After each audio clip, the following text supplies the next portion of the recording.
Hey guys, welcome back to my channel. I thought I would film a little video today doing some makeup and not really talking too much about the makeup. I'll probably mention a couple of things, but I wanted to talk a little bit about what it's been like being a bartender in large, high volume music venues and just share a little bit of that experience, because when I was on the other side of that, going and seeing shows, I was always curious about what it was like to be on that side.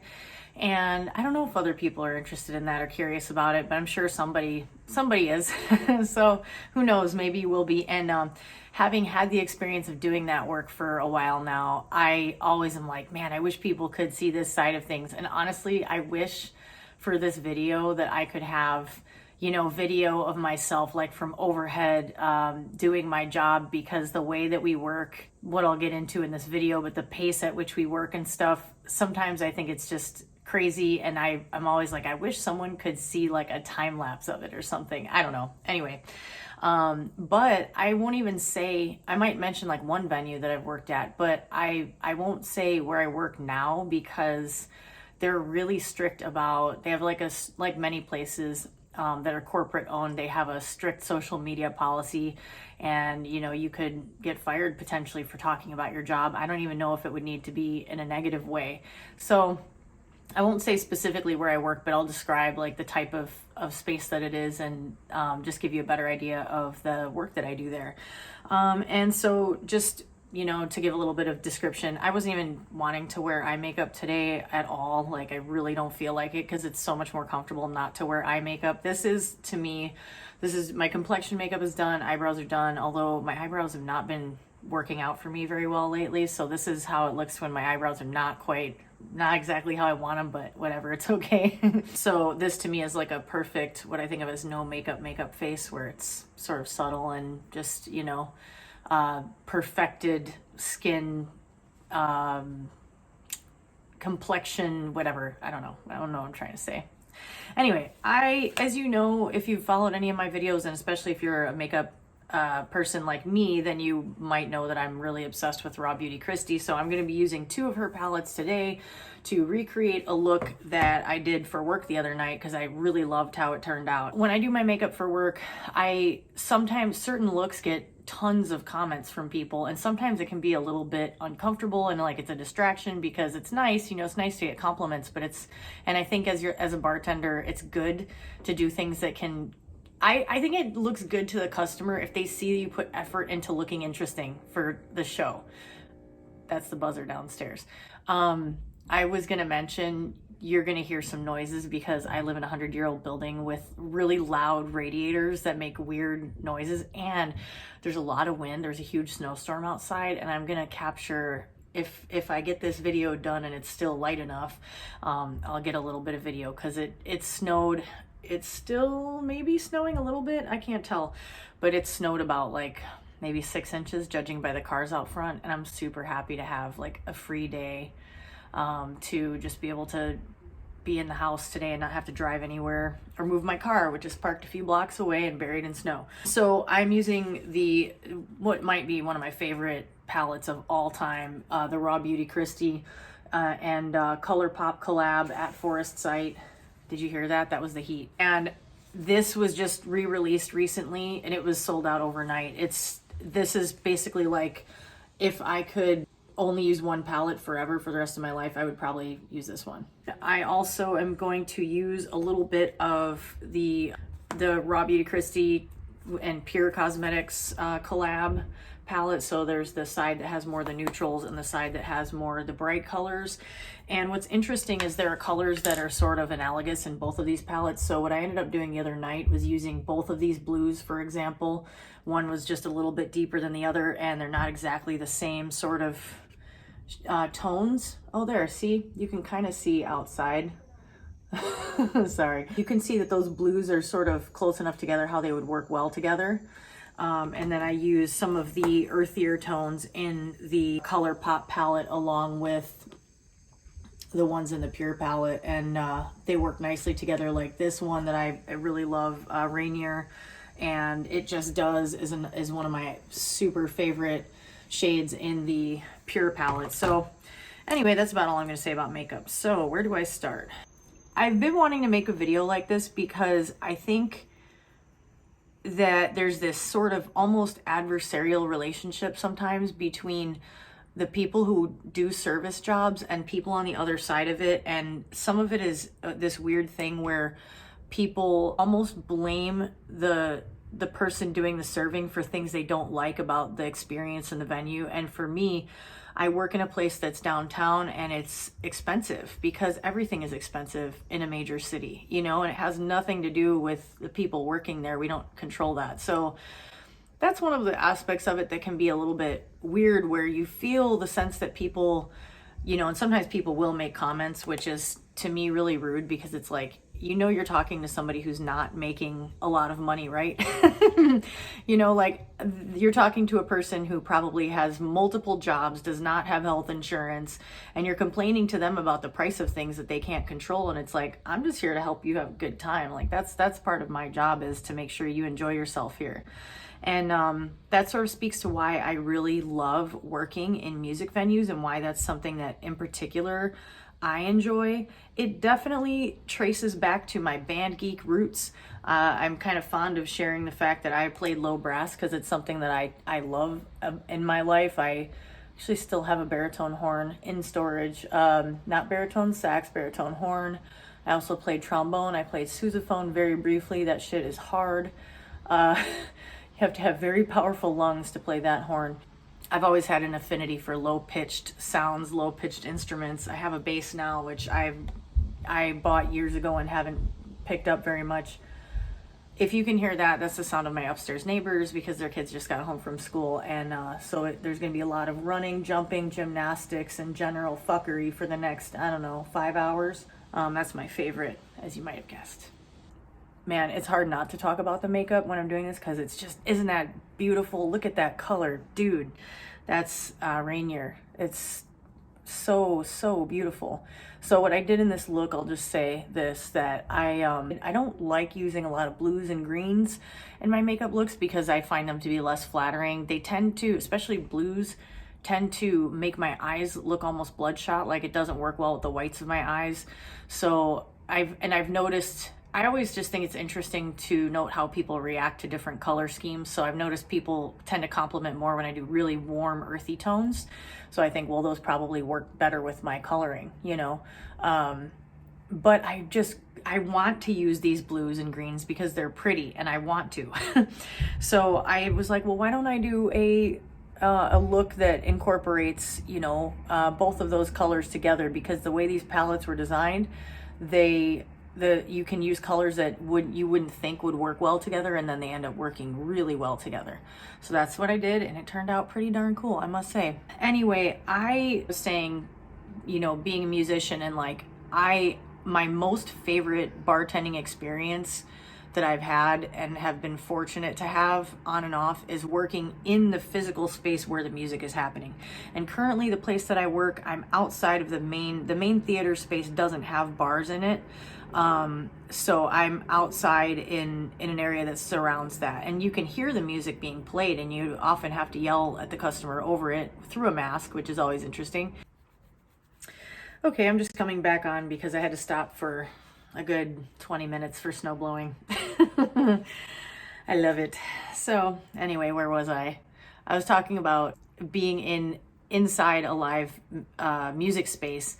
And I have had the privilege of working in those environments. One of my favorites in recent years, and I will name this one because I don't know if I'll ever be able to go back and work there. I worked at the Riviera Theater, aka the Riv in Chicago, for just not for very long. I started there shortly before everything shut down for the pandemic, and then I came back for a handful of shows after things reopened. And one of the things I loved about working there is when you're new, they will put you in this spot called the Pod, which is it's sort of like a glorified beer tub bar, but it's right next to the stage. Basically, it's just off to the side of the stage, and you're kind of in this little booth, which is neat because you're sort of protected from the crowd. That's one of the things I like about being behind the bar, is there's this feeling of safety to me where I can be in a music venue but also not be in a crowd, and that makes me feel more comfortable. I love the feeling. One of the things I love about working in music environments is like that band geek inside me is so excited to see people enjoying their favorite musician or one of their favorite bands and like singing along or dancing along, and like I love getting to be a part of them having a good time at that show. That is actually something that matters to me, and so I always try to show that enthusiasm to the customers. And if it's, especially if it's someone whose music I know, I'm dancing and singing along too while I'm working. I just think it's so cool. The other thing I think about when it comes to live music is, to me, there's something so special about a person having the courage to like put forth the effort to learn how to play music and have the courage to get in front of people and perform it, go through the crazy amount of like time and dedication it takes to actually have a band, put a band together, keep it together, write music together, and then get on stage and perform it and get people, enough people to want to buy tickets to come and see you. Like, it's really an immense amount of work that it has to take place for that to even happen. And I just think it's so special and beautiful that someone has that much passion, that they build themselves and grow themselves enough to be able to perform music. And to me, performing any kind of art form, I used to have this roommate. This is one of my tangents. Trademark. Hang on, I need to put some makeup on, because if I just keep yammering, then I'm not going to do it. Man, it is a noisy day today in my hood, people. So anyway, I had this roommate who was a little bit of an eccentric older woman, and I really loved her. We got along really well for a while, then things kind of went south, unfortunately. Roommate situations are always complicated. She was an artist, and she would say things like, the universe is always moving in the direction of creativity.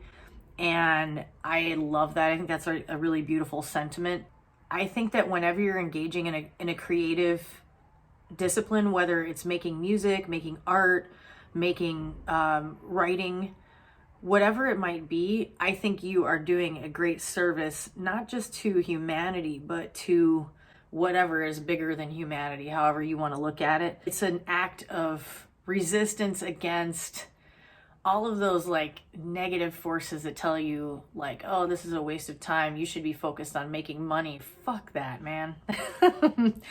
I have such a different kind of perspective on that, because I think that focusing on material things, I think there's a lot that can be lost when the only focus is on the material. And I think that creativity connects us in ways that are really special and different. I think creativity is a way to connect with people who might have totally disparate backgrounds from your own, and helps us learn more about ourselves and each other and find peace. You know, like, to me, creativity is a pathway to peace. Ooh, I got really deep in this one. I love doing makeup looks like this, where as I'm doing it, it might look like super crazy, like you think I'm making clown eyes at the moment. But once it starts to, when I start to blend in different colors and stuff and it comes together, it's actually like, it makes sense. Going deep on music, and all I was going to talk about is bartending, and I went so... Did you expect me to go on that whole tangent? I bet you didn't. So before I worked as a venue bartender, I worked in small, like, hole-in-the-wall bars, and I have this affinity for like a good dive bar. And even though it's more fun to be in those environments when you're actually a drinker, which I'm not anymore, but I really love the idea of people just like coming together in a casual space and just sort of being themselves and hanging out and shooting the shit. And when you're a bartender in that space, there's like good and bad, because like, one of the things about it is you can, in my opinion, you get to be a little too comfortable with customers, or they get too comfortable with you, and it starts to feel like you have to be on for them. And I think one of the things that drew me to venue bartending was the pace of it, and the fact that you're not necessarily going to see the people that you're waiting on again, or you might see them sporadically, like people who come to the same show that we have every year or something like that. There's this sort of anonymity about it that is kind of nice, where, you know, you just interact with that person for a short time, and you get to, you know, hopefully help them feel welcome in your environment, especially because when you're in a city and you draw people from outside of cities, sometimes people have, it's funny because I am familiar with this from before I lived in a major city. People can have a lot of discomfort and buy into a lot of negative stereotypes about cities. And so that's one of the reasons why I like to go out of my way to make people feel comfortable, because if I know that they drove in from the suburbs and you can tell if people are not used to being in the city by the way they act. I love to sort of prove them wrong. The city is warm and friendly, and like you can feel welcome here, even though like it can feel like an inhospitable place where you're gonna get towed if you park in the wrong spot, and like people walk past you and maybe don't acknowledge you, or people are rude, or they throw their garbage on the ground. Like there's a lot of unpleasant things about cities, but one of the cool things about being in a city like Chicago is there are awesome people everywhere, in every realm, you know, in every strata. My friend likes to say that wherever has a saying that he said he got from his mom, which is wherever you go, you meet good people. And I think that sort of sums up that sentiment. Anyway, I really fell in love with that aspect of venue bartending. I also really, the pace of that type of work really is satisfying to me. I really like the feeling of working really hard, and I like the feeling of like, well, you know, if you have followed my stuff at all, you know that I'm an athletic person, and I'm really into movement, and it's necessary for me to have physicality involved in at least some aspect of my job. And bartending is actually very physical, especially where I work, because there's a lot of movement of product involved. So you have to move like cases of beer, and you have to move all of your different mixers that you use or whatever. You have to move all the different things that you need to set up your bar, because it's not like a traditional bar where you go in and all the stuff is already there behind the bar pretty much. It's a different type of thing where you actually have to set up for each show, and then you have to anticipate what different crowds are going to ask for, and you have to have that ready. So it's a lot of preparation. People don't realize that, but we get to the venue about 3 hours before the show to set up every single time. And sometimes that, for certain shows, you end up having a nice little gap and you have a break. And other shows, when there's just so much product to have ready, you end up not having much in the way of downtime, because you just have to get ready. And it's like this hurry up and wait, and then there's this sort of like quiet time, and then boom, all of a sudden the place fills up with people, and it's like this chaos, and there's all this noise. And I really enjoy that transition from like the quiet, the anticipation, the quiet setup, to the sort of excitement and chaos and energy of having people around. And what's interesting that I think about often is when you're in the service industry, I would say that there's a large ratio of people who go into that work who are creatives. Like you have a lot of actors, and you have other types of performers or artists who do artwork or acting or whatever it is in there is what they really want to be doing full time, but to pay the bills, they do something like bartending or serving in a restaurant. And I just think that's interesting, because when you work in a venue that's like chaotic and stuff, my thinking is most of the people who do creative work are sensitive people, and maybe even on the spectrum of what would be considered a highly sensitive person. Someone who is emotionally sensitive, physically sensitive, and who is affected by being in chaotic environments. So I think it's kind of a trip that so many of us who are sensitive like that choose to work in environments like that. And it's funny, because one of the people I work the most closely with in the venue that I'm working now is an actor, and the reason that we get along so well and we love working together is that we have very similar personality types, where we are both clearly very sensitive people. And I think we both experience some of the same kind of, what I like to characterize as bombardment, where and it's like it's almost as if you're I don't even know how to put it exactly. It's like your spirit is being bombarded, and it's because you are like a sponge. You are emotionally absorbent, is how I like to put it, which is another way of saying sensitive. So when you're in an environment with lots of people, and you feel, when people come to a show, they're wanting something, they're ready to receive, they're ready to, sometimes certain shows, the whole is a party atmosphere, and they're there to get fucked up, and they're there to, you know, get attention from each other. Like some shows where the women really dress up a lot, or like everybody dresses up a lot, you know, then there's like that type of attention where they want to get sexual attention or like attract people. Or then there's people who are really there to see the performer, and so they want the energy from the performer, and you can feel that desire, that energy in the crowd. You can feel it, like it's almost visible. It's so palpable.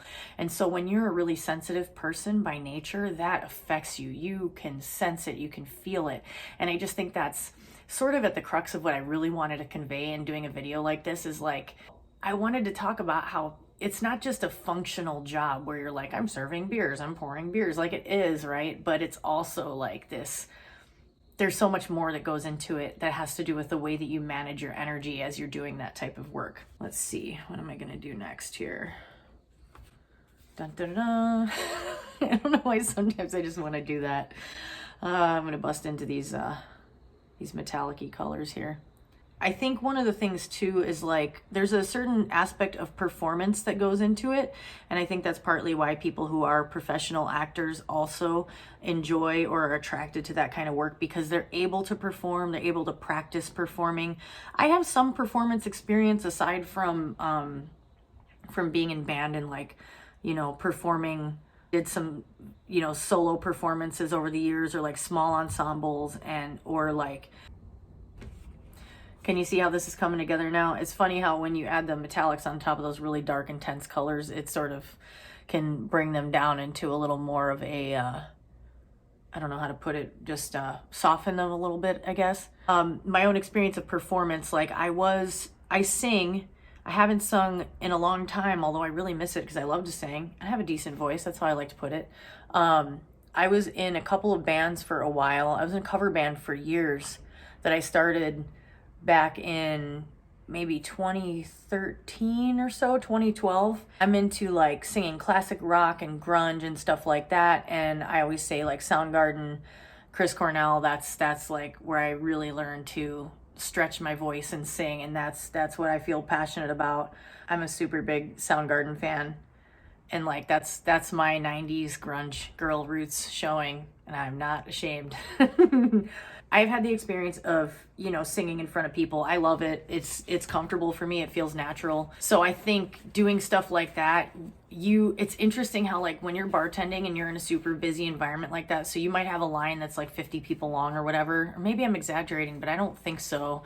I never know how to exactly estimate the number of people, because one of the strategies I have so that I don't feel nervous is I pretty much ignore the rest of the line and only focus on the person who's immediately in front of me.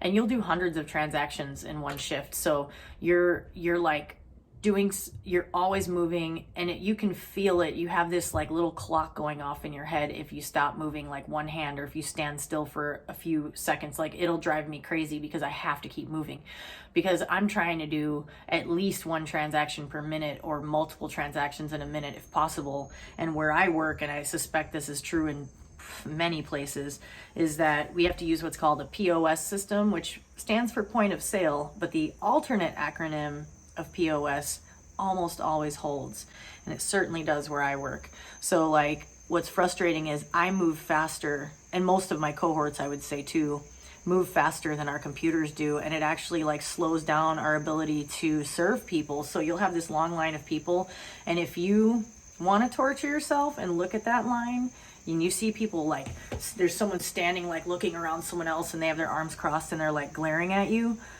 that's a very common thing, you know. And it's like, you can only move so fast. And one of my goals, and like, if the computer is holding you up, there's nothing you can do about that. You just have to, I press the buttons, and I'm waiting for the thing to do its thing, and I cannot complete that transaction until the computer does what it needs to do. No, I'm not working in a place that is lacking for funding. So that's the reality that I wish more people knew who go to shows and like, or go to sports games, because I also worked for the first and last time at a major sports venue this year, and I really very much did not enjoy that, and I do not intend to do it again. People don't understand that we are at the mercy of the system that we're using, and it's amazing to me. This is one of the things that I wish people knew about our side of the story, is that if you're working in a large venue that's owned by a corporate entity that has lots of money pouring into it, like, you're making them so much money, because like, especially the markups on the drinks that you're serving are crazy. That's true for really any kind of bar, any kind of establishment. The markups on alcohol are just staggering. they will go cheap on the things that enable you to sell that, which to me is amazing. I'm like, don't you want us to sell more? Because like, I want to sell more. I want to make more money for the venue and for myself. And it's one of those things that becomes like impossible, because I'll be sitting there counting for a full 5 seconds after I press a button, waiting for my cash register to open so I can complete a transaction. It's like stupid stuff like that. And it is entirely a set of choices by people who don't physically do that work and don't care. They just sit there in an office and count numbers. They count, they're bean counters, but they're probably people who have never done service industry work before.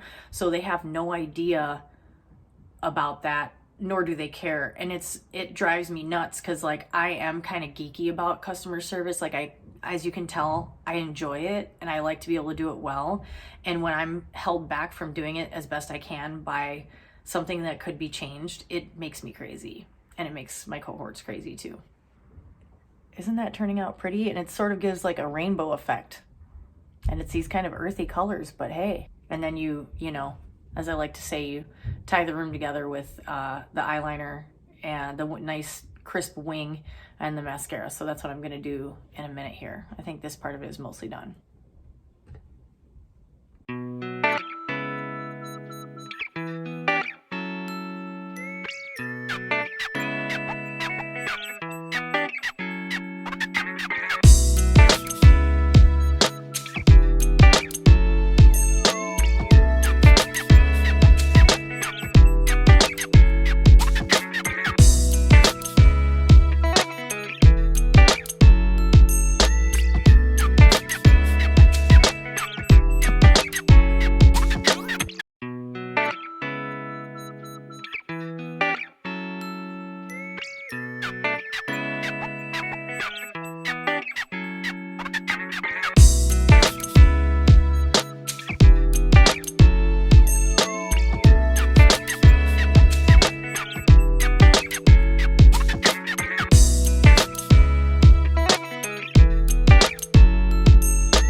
All right, so I finished this off camera, and this is the finished look.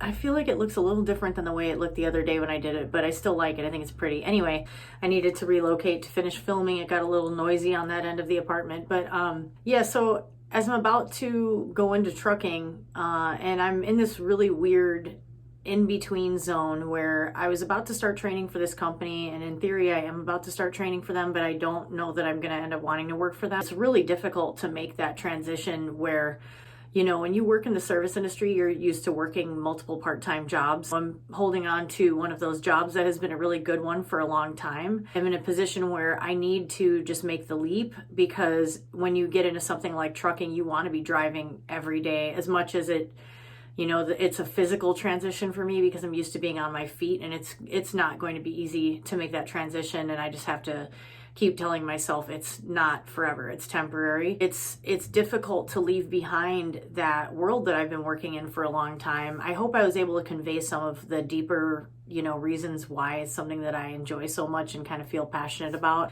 People who work in more traditional 9-to-5 types of jobs, oftentimes people kind of look down on it, or there's a stigma about working in the service industry. And one of the things that I guess I'm glad I'm thinking about this now, because I wanted to include it in this subject, is that, you know, people who do this work, I think you know, if you're someone like me who has done other types of work, and I kind of put it like this, when I was a trainer, I had gotten to a level where I was making pretty good money telling wealthy people what to do.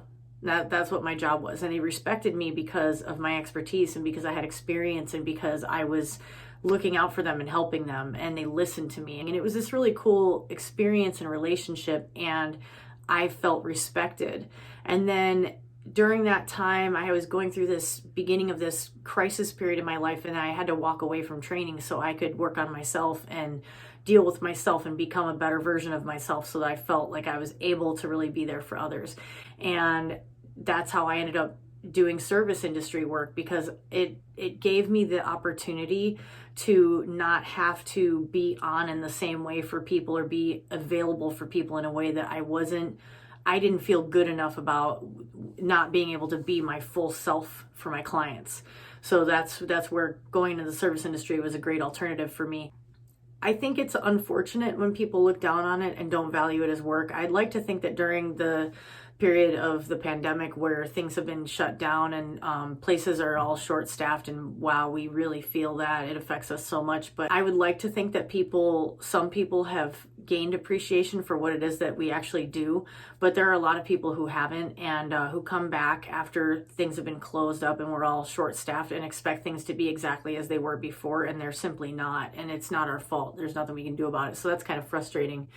But I guess what I want to say is the idea of, I think a lot about different types of categorizing people for what they do for their work, which I think is a really strange and often problematic way that we view humans and we view each other in society based on what kind of job a person has, and we measure their value by that. The thing that happens when you do that with something like the service industry is it can be really easy for people to marginalize it and assume that it is a low-skilled job, when in reality, it's so much more than it appears to be on the surface. You have to be a sensitive person to be really good at it, and you have to be attentive, and you have to have a mind that can do a lot of things at the same time and do it while absorbing other people's various states that they come to you in, whether it's angry. People bring their anger, people bring their bias, people bring their bigotry. That's a big thing. That's a really big thing that people experience, whether because of their skin tone or because of their orientation or because of their presentation. Like, even in some environments, being tattooed can make people, react a little differently to you. It's just a thing where people are bringing a set of expectations and beliefs to the environment when they come in, and you as the professional have to absorb that, deflect it, and focus on what you're doing and focus on the task at hand. And when you're like me and you work in a really busy, high volume situation, you have to do that very rapidly without, getting thrown off your game, and you just got to keep going. I'm not trying to sound like I feel in any way victimized or anything like that. I'm just saying I want other people who see this to understand how, when you work in the service industry, your mind is doing so many more things than people like to assume about us, And I always think I would love to take someone who's like some kind of white collar executive dude person and have brain scans of them while they're doing the hardest thing that they do at their job, and then have someone like me, one of my cohorts, when we're doing our jobs. I would love to see the types of calculations and the way our minds are working, because it's a lot, and I do feel proud of it. And it's something I don't intend to do forever. I'm really grateful for it, and I have learned so much from doing it. I have learned so much about people and psychology, and it's helped me become a more confident person, and it's really helped me become a more empathetic person. It's actually helped me grow my empathy, because customers can be so difficult, and one of the exercises that I've had to practice as part of being better at my job and not taking things personally is recognizing that people are bringing their own dysfunction to the situations they encounter.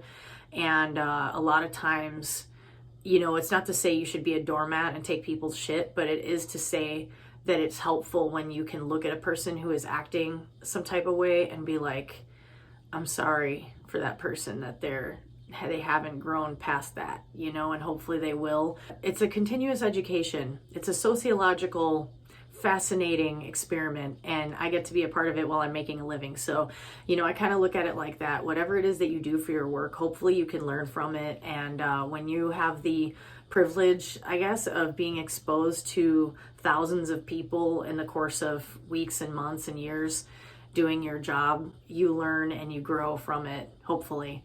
I certainly have. So I am really interested if anybody sees this, and if you bartend, I would love to hear your comments, your reflections on anything that I had to say, and more power to you if you're out there doing it and you're you know, kicking ass out in the trenches, because sometimes that's how it feels.